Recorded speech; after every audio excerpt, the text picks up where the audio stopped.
तो आज के रो के एपिसोड में हमें जे उसो का रिटर्न भी देखने को मिला और इसके अलावा न्यू ब्लड लाइन का आतंक भी देखने को मिला। तो पूरे शो के बारे में इस वीडियो में बात करेंगे और अब ज़्यादा टाइम वेस्ट ना करते हुए शुरू करते हैं आज की इस वीडियो को। Hello wrestling fans, welcome back to my channel, you are watching Ayush wrestling. तो शो की शुरुआत हमें देखने को मिलती है ड्रू मैकिंटायर के साथ और वो यहाँ पर कहते हैं कि वो कभी भी इतना बीटन डाउन नहीं थे जितने कि वो हेल इन अ सेल के बाद हुए, और उसके बाद वो अपने घर के लिए निकल गए थे क्योंकि उनके क्लोज फैमिली मेम्बर की डेथ हो गई थी। और उसके बाद ड्रू मैकिंटायर यहाँ पर ये कहते हैं कि वो हर एक बंदा जिसने कभी ना कभी मुझे क्रॉस किया है या फिर मुझे स्टैब किया है बैक में, उसे अब एक आंख को खोल कर सोना चाहिए और मैं हर एक उस बंदे के लिए आ रहा हूँ जिसने मेरे साथ गलत किया है। इसके बाद सैमी ज़ेन यहाँ पर आ जाते हैं और सैमी ज़ेन कहते हैं कि मैं समझ सकता हूँ, मैं भी ये चीज़ें देख चुका हूँ, किसी के बर्थडेज और फनरल्स में मिस करने पड़ते हैं, मैं ये चीज़ें समझ सकता हूँ। और पता है ऐसा क्यों है? क्योंकि ये लाइफ हमने खुद चूज़ की है और हम WWE सुपरस्टार्स हैं और पूरे वर्ल्ड को ट्रेजेडीज से डील करना पड़ता है। ये कोई एक्सक्यूज़ नहीं है जो तुम अपने फेलियर्स के लिए दो। और यहाँ पर सैमी ज़ेन ने विंस मैकमैन का भी एक रेफरेंस दिया जब उन्होंने ड्रू मैकिंटायर से कहा कि तुम्हें एक बंदे ने एक बार चोजन वन भी बोला था। इसके बाद सैमी ज़ेन ड्रू मैकिंटायर से एक मैच की डिमांड करते हैं, लेकिन ड्रू मैकिंटायर इस मैच के लिए डिनाई कर देते हैं। ड्रू मैकिंटायर ने कहा कि तुमने मुझे कभी भी नहीं हराया है और ब्लड लाइन के सारे मेंबर्स में से तुम्हारी मुझे सबसे कम चिंता है। और वो सैमी ज़ेन को यहाँ पर ये भी कहते हैं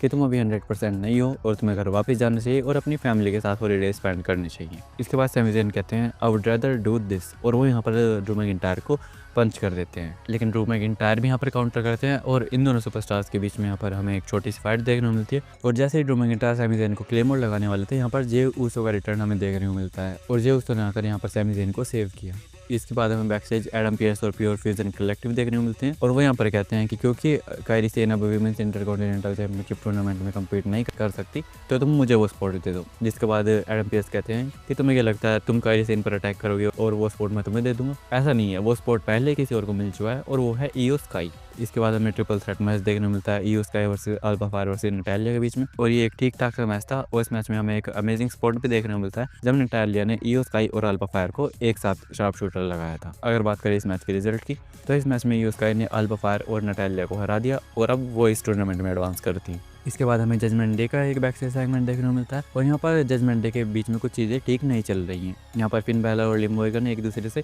इनडायरेक्टली बात कर रहे थे दूसरे मेंबर्स के थ्रू। यहाँ पर फिन बैलर एकदम गुस्से में थे और वो कहते हैं कि इस टाइम पे उन्हें टैग टीम चैंपियन और वर्ल्ड चैंपियन दोनों होना चाहिए था, लेकिन वो नहीं है। जिसके बाद लिव मॉर्गन रेकल रोड्रिगस से कहती है फिन बैलर को कहने के लिए कि इसलिए मैंने इससे कहा था कि डेमियन प्रीस्ट के साथ पंगे ना ले। जिसके बाद फिन बैलर भी ऐसे ही चीज़ करते हैं और वो जेडी मैकडोना से कहते हैं लिव मॉर्गन से कहने के लिए कि अगर तुमने मुझे सुना होता तो चीज़ें कभी ऐसी होती ही नहीं। जिसके बाद डोमिनिक मिस्टीरियो यहाँ पर चीज़ों को सेटल डाउन करने की कोशिश करते हैं और वो कहते हैं कि ये क्रिसमस टाइम है गाइस, रिलैक्स करो, मैं एडम पियर्स के पास जा रहा हूँ और मैं उससे डेमियन प्रीस्ट के अगेंस्ट एक मैच की डिमांड करूँगा। इसके बाद हमें जे उसो और सैमी ज़ेन का भी बैकस्टेज सेगमेंट देखने को मिलता है। सैमी ज़ेन यहाँ पर जे उसो का थैंक यू भी करते हैं, ना ही सिर्फ आज उनका सपोर्ट करने के लिए बल्कि हमेशा जब भी उन्होंने सैमी ज़ेन का सपोर्ट किया है, हर बार के लिए। इसके बाद हमें चैट गेबल और अकीरा टोजावा का एक मैच देखने को मिलता है और यहाँ पर अमेरिकन मेड और अल्फा अकेडमी भी रिंग साइड पर थे। और इस मैच के एंडिंग मोमेंट्स में हमें देखने को मिलता है कि अकीरा टोजावा टॉप रोप पर सेंटन बॉम्ब के लिए जाते हैं, लेकिन चैट गेबल अपने नीज अप कर लेते हैं। उसके बाद उन्होंने एक जर्मन सुप्लेक्स लगाया और उसके बाद उन्होंने लगा अपना एंकल लॉक और इस मैच में उन्होंने अकीरा टोजावा को हरा दिया। मैच खत्म होने के बाद भी चैट गेबल अकीरा टोजावा पर अटैक करने की कोशिश करते हैं, लेकिन ओटिस को ये देखकर बहुत ज़्यादा गुस्सा आ जाता है और फाइनली आज ओटिस चैट गेबल से भिड़ गए, उन्होंने चैट गेबल को उठाकर पटक दिया। उसके बाद अमेरिकन मेड के बंदे भी रिंग में आ जाते हैं और यहाँ पर एक तरफ ओटिस खड़े थे और दूसरी साइड अमेरिकन मेड के तीनों बंदे। तो जिस चीज़ पर WWE ने शायद कुछ टाइम पहले गिव अप कर दिया था इस स्टोरी पर, अब शायद WWE फिर से उस स्टोरी को कंटिन्यू करने वाली है और हमें फाइनली ओटिस और चैट गेबल की फ्यूड देखने को मिल सकती है, जिसे फैंस देखने में बहुत ज़्यादा इंटरेस्टेड थे। तो अब देखते हैं कि आगे WWE इस स्टोरी को कैसे करती है। उसके बाद हमें बैकस्टेज एक्जेवियर वुड्स और कोफी किंगस्टन देखने को मिलते हैं और डोमिनिक मिस्टीरियो भी वहाँ से वर्कआउट करते हुए जा रहे थे और कोफी किंगस्टन यहाँ पर कहते हैं कि सिर्फ यही एक बंदा है जो इस टाइम पे हमें समझ सकता है। इसके बाद हमें डेमियन प्रीस्ट और डोमिनिक मिस्टीरियो का मैच देखने को मिलता है और यहाँ पर हमें एक डिसेंट मैच देखने को मिला और इस मैच में हमें एक मोमेंट पर देखने को मिलता है कि एक सेंटा क्लॉज रिंग साइड पर बैठा हुआ था, लेकिन वो सेंटा क्लॉज नहीं था, वो जेडी मैकडोना थे। जिसके बाद डेमियन प्रीस्ट जेडी मैकडोना पर अटैक कर देते हैं और वो रिंग का एप्रन हटाते हैं तो उसके नीचे कार्लिटो बैठे हुए थे, वो कार्लिटो को भी बाहर खींचते हैं और उन पर भी अटैक कर देते हैं। इसके बाद यहाँ पर फिन बैलर भी आ जाते हैं और फिर पूरी जजमेंट डे डेमियन प्रीस्ट पर अटैक करने की लगती है। फिर यहाँ पर वॉर रेडर्स डेमियन प्रीस्ट की हेल्प करने के लिए आते हैं और वॉर रेडर्स ने यहाँ पर डोमिनिक मिस्टीरियो पर वॉर मशीन भी लगाया और इसके अलावा डेमियन प्रीस्ट ने फिन बैलर पर South of Heaven chokeslam भी लगाया और यहाँ पर डेमियन प्रीस्ट और वॉर रेडर्स स्टैंड टॉल करते हैं। उसके बाद हमें शो पर सेथ रॉलिंस का एक सिट डाउन इंटरव्यू देखने को मिलता है जैकी रेडमंड के साथ और वो यहाँ पर अपनी और सीएम पंक की राइवलरी के बारे में बात करते हैं और उनसे हमें यहाँ पर वही चीज़ें सुनने को मिलती है जो कि हमने पास्ट ईयर में उनसे सुनी है सीएम पंक को लेकर। और वो यहाँ पर सीएम पंक को हिपोक्रेट बताते हैं और वो उन चीज़ों के बारे में बात करते हैं कि मैंने देखा है सीएम पंक को जी ब्लड लाइन के साथ काम करते हुए, मैंने देखा है सैमी ज़ेन और जे ऊसो को सीएम पंक और रोमन रेंस दोनों के साथ काम करते हुए, और ये चीज़ें मेरे लिए बहुत ज़्यादा बड़ी हैं। और उन्होंने यहाँ पर अपने मैच के बारे में बात की जो उनका सीएम पंक के अगेंस्ट होने वाला है, और उन्होंने कहा कि ये एक टिपिकल रेसलिंग मैच नहीं होने वाला, ये एक ऑल आउट फाइट होने वाली है। और इसके साथ उन्होंने ये भी कहा कि इस टाइम पर पूरी प्रोफेशनल रेसलिंग इंडस्ट्री में ये सबसे बड़ी फाइट है, और वो वेट नहीं कर सकते इस चीज़ का कि जब लोग देखेंगे कि वो सीएम पंक के साथ क्या करते हैं। इसी के साथ उन्होंने ये भी कहा कि फैंस को मेरी एक डिफरेंट साइड देखने को मिलने वाली है जो कि कभी भी किसी ने नहीं देखी। और उन्होंने यहाँ पर ये भी कहा कि मैं अपने अंदर के डीमन को एक्सट्रैक्ट करने के लिए तैयार हूँ और उस कैंसर सीएम पंक को अपने ब्रेन से निकालने के लिए तैयार हूँ। तो अब देखना इंटरेस्टिंग होगा कि सेथ रॉलिंस किस डीमन की बात कर रहे हैं जो कि हमें देखने को मिलने वाला है। इसके बाद हमें मिज और डेक्स्टर ल्यूमिस का एक मैच देखने को मिलता है, और इस मैच में डेक्स्टर ल्यूमिस ही ज़्यादातर टाइम डोमिनेट करते हैं, लेकिन फिर यहाँ पर ऑथर्स ऑफ पेन आ जाते हैं। और उस टाइम पर डेक्स्टर ल्यूमिस टॉप रोप पर चढ़े हुए थे मिस को मूव लगाने के लिए, लेकिन वो जैसे ही रिंग साइड पर ऑथर्स ऑफ पेन को देखते हैं वो उनके ऊपर जंप लगा देते हैं। इसके बाद यहाँ पर कैरियन क्रॉस भी आ जाते हैं और इन सब ने मिलकर डेक्स्टर ल्यूमिस पर अटैक कर दिया, जिसकी वजह से ये मैच डिस्क्वालिफिकेशन में खत्म हो गया। उसके बाद हमें देखने को मिलता है कि पूरी फाइनल टेस्टामेंट ने डेक्स्टर ल्यूमिस को रिंग में घेर रखा था चारों तरफ से, और उसके बाद यहाँ पर वाइट 6 आ जाती है डेक्स्टर ल्यूमिस की हेल्प करने के लिए, और इन दी एंड यहाँ पर वाइट 6 ये स्टैंड होल्ड करती है। लेकिन नोटिस करने वाली बात यहाँ पर ये थी कि यहाँ पर अंकल हाउडी यानी कि बो डैलस नहीं थे। इसके बाद हमें बैक साइड डेमियन प्रीस्ट और वो रेडर्स का एक सेगमेंट देखने को मिलता है, और यहाँ पर ये कहते हैं कि भले ही हम हमेशा सेम साइड पर नहीं रहे हैं, लेकिन हमारे मन में हमेशा ही एक दूसरे के लिए रिस्पेक्ट रही है। और डेमियन प्रीस्ट यहाँ पर वो रेडर्स ये भी कहते हैं कि उनकी जो जजमेंट डे से फ्यूड चल रही है, जब भी उन्हें डेमियन प्रीस्ट की ज़रूरत हो तो उनकी हेल्प करने के लिए तैयार है। इसके बाद हमें फिर से वो जीरो के बीच में स्लैश का लोगो जो देखने को मिला था उसका टीज देखने को मिलता है। अब देखते हैं कि ये किस सुपरस्टार के लिए डब्ल्यूडब्ल्यूई टीज कर रही है।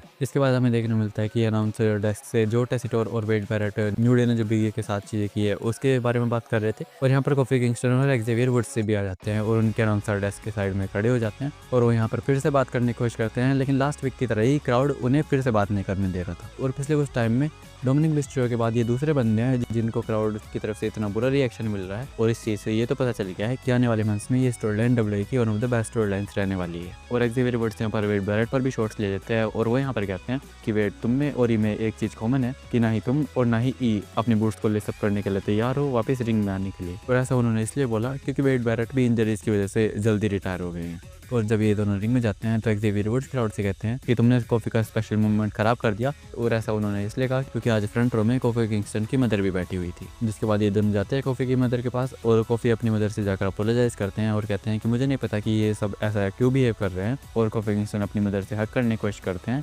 लेकिन उनकी मदर यहाँ से उठती हैं और वॉकआउट करके चली जाती है। तो यानी कि उनकी मदर को भी पसंद नहीं आई है वो चीज़ें जो कि उन्होंने बिग ई के साथ की है। तो डब्ल्यूडब्ल्यूई इस स्टोरी को बहुत ज़्यादा पर्सनल बनाती हुई जा रही है, और इसीलिए स्टोरी में इंटरेस्ट भी डेवलप हो रहा है फैंस का। इसके बाद हमें बैक स्टेज न्यू डे फिर से देखने को मिलती है, और यहाँ पर मिस्टीरियो लोकर रूम से निकल कर आते हैं, और मिस्टीरियो ने यहाँ पर उनसे अपोलोजाइज़ किया लास्ट वीक के लिए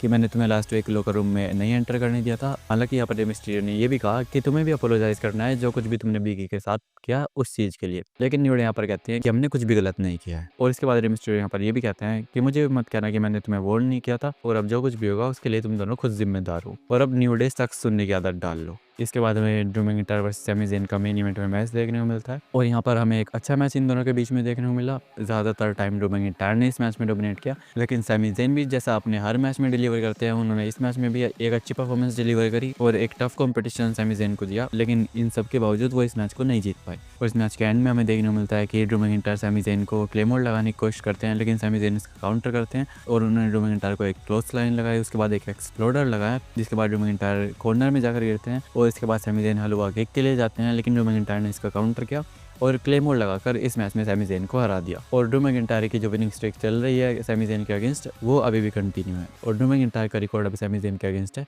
3-0 का। और मैच खत्म होने के बाद भी ड्रू मैकिंटायर यहाँ पर सैमी ज़ेन पर अटैक करने लगते हैं। इसके बाद जे ऊसो यहाँ पर आकर सैमी ज़ेन की हेल्प करते हैं, और उन्होंने यहाँ पर आकर ड्रू मैकिंटायर को एक स्पीयर भी लगाया, और इसके बाद वो एक ऊसो स्प्लैश के लिए भी जाते हैं, लेकिन यहाँ पर हमें देखने को मिलता है कि न्यू ब्लड लाइन यहाँ पर आ जाती है, और उन्होंने यहाँ पर जे ऊसो पर आकर अटैक कर दिया, जिसके बाद न्यू ब्लड लाइन के बंदे जे ऊसो को टारगेट करने लगते हैं। उसके बाद सैमी ज़ेन भी थोड़ी हेल्प हेल्प करने की कोशिश करते हैं जेउसो की, लेकिन न्यू ब्लड लाइन ने उनको भी अपने सामने नहीं टिकने दिया। और यहाँ पर हमें देखने को मिलता है कि सोलो सिको ने पहले जेउसो को समोन स्पाइक लगाया, उसके बाद सैमी ज़ेन को, और लास्ट में सोलो ने एक और समोन स्पाइक जेउसो को लगाया, और ऐसे मंडे नाइट रॉ ऑफेयर चली जाती है। तो ओवरऑल आज का रॉ का एपिसोड एक बढ़िया शो था और देखना इंटरेस्टिंग होगा कि आने वाले वीक्स में स्टोरीज कैसे प्रोग्रेस करती है। और आई होप कि आपको ये वीडियो पसंद आई होगी। तो अगर ये वीडियो पसंद आई हो तो वीडियो को लाइक करना, चैनल को सब्सक्राइब करना और ट्राइबल चीफ रोमन रेंस को एक्नॉलेज करते हुए खत्म करते हैं आज की इस वीडियो को। Thanks for watching.